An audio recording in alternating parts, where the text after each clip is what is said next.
What is going on? Justin here from Bonafide Kayaks. Today I've got the P127. I'm going to be going over the bow portion of this boat, specifically the accessory plate that is included if you're not using that space for a power pole. I'm going to go over the accessories that I'll be using. You're only limited by your imagination. You can use whatever you want up there to further enhance your fishability.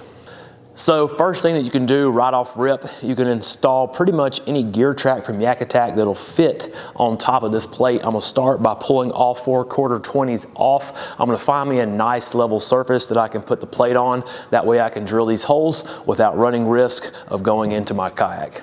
So I've got pulled from my cabinet a Mighty Mount switch as well as a Mighty Mount 2. All right, the Mighty Mount 2 being a little bit smaller, they both will work, but I'm gonna use the switch, okay? Just a little bit more real estate on this. That way we can explore what exactly will fit up at this plate.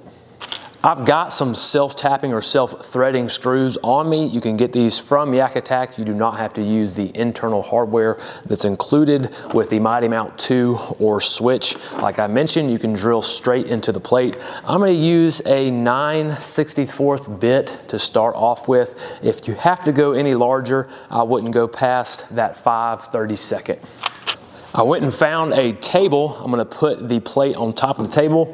I'm gonna grab my 9/64 drill bit to start off with. I don't wanna drill a hole that's too big and run risk of not being able to go back and fix it. And then I'm gonna take my Mighty Mount switch.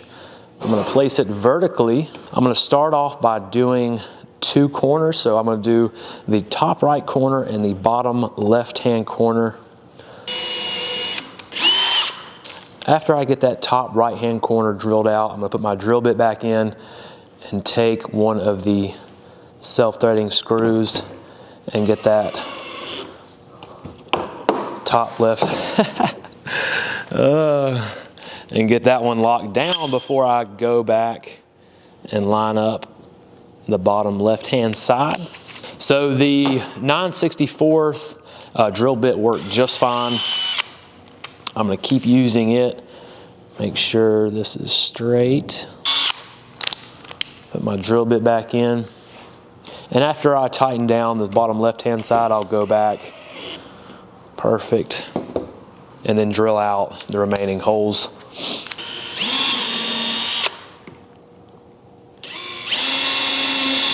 So when tightening down these screws, make sure your drill is at a low setting, or best case scenario, you use a screwdriver and hand tighten them. You don't want to run risk of stripping the holes that we just drilled.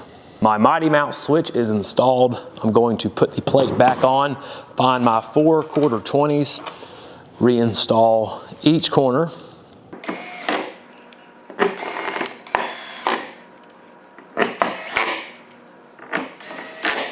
I'm gonna go over some of the accessories that I find useful up here. Like I mentioned earlier, you're only limited by your imagination. You can put whatever you want to better complement your fishing style. So number 1 for me is the GoPro Mount from Yak Attack. I like to do videography and photography, so no brainer. I like to get all my catches as well as any missteps that I may have on the water. I like to document everything. You can use whatever size you want. I like to get the medium size, so not the long boomstick, but sort of the shorter GoPro mount. You can get a nice wide view of the kayak when you're reeling in that big fish. I've got 2 sizes right here.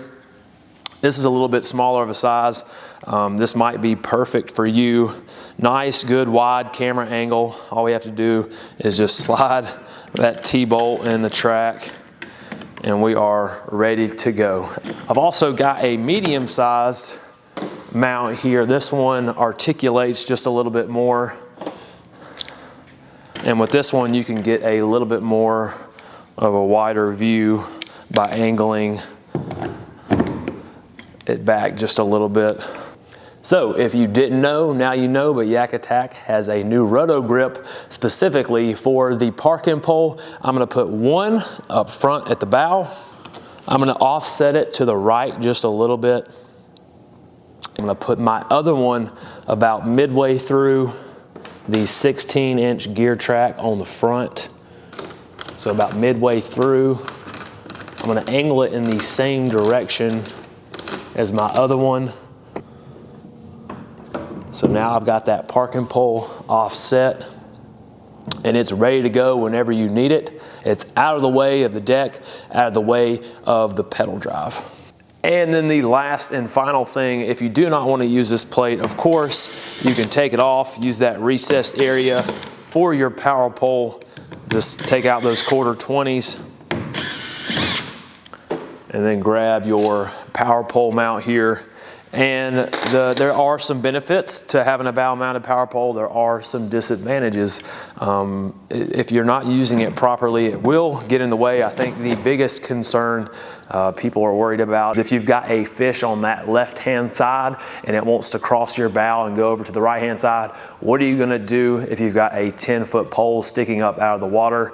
My first response is, if I'm ever in that situation that I'm using a bow mounted power pole, typically because I have a heavy wind or I'm fighting some current, so I'm actually using that power pole when I'm casting. I'm not in water, typically anything lower than 7 to 8 feet, so that power pole is almost all the way down, so I should have no problem with lifting that line over that power pole and going to that opposite side. If my power pole is up and I'm floating a bank, typically I'm not facing directly towards the bank, so that power pole is off to the side. It's not obstructing my view. I can fight it with this 180-degree view of the side of my boat.